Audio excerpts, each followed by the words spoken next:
ये पंच कल्याणक के व्रत 5 साल में किए जाते हैं। 1 साल में आप गर्भ कल्याणक के 24 करिए, दूसरे वर्ष में आप जन्म कल्याणक के 24 करिए, तप कल्याणक के तीसरे वर्ष में, और चौथे वर्ष में ज्ञान कल्याणक के करिए 24, और 5वें वर्ष में मोक्ष कल्याणक के 24 व्रत करिए।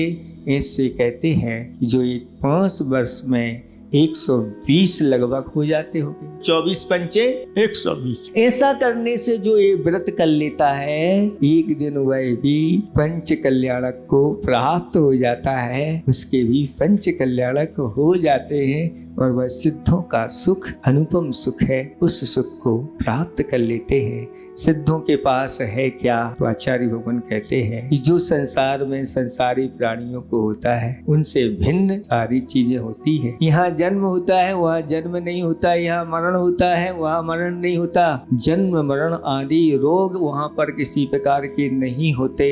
वहाँ पर न तो शरीर रहता है, न वचन रहते हैं, न मन रहते हैं, सिर्फ वहाँ तो शुद्ध आत्मा रहती है, जो शुद्ध आत्मा निर्विकल्प रहती है, क्योंकि निर्विकल्पता ही सही सुख माना कहा है। जो पंचम काल में ऐसा सिद्धांत करता है कि शुद्धों का जो सुख है वही सर्वश्रेष्ठ सुख है, जिसके बाद कभी दुख नहीं आता, ऐसा जो वर्तमान में सिद्धांत करता है वह भव्य है, भव्य है, ऐसा कहा गया। इसलिए बापात्माओं, संसार के कार्यों के लिए जितना पुरुषार्थ कर रहे हो, ये तो सब पाप बंद के लिए कारण है, इसलिए इससे बचना है।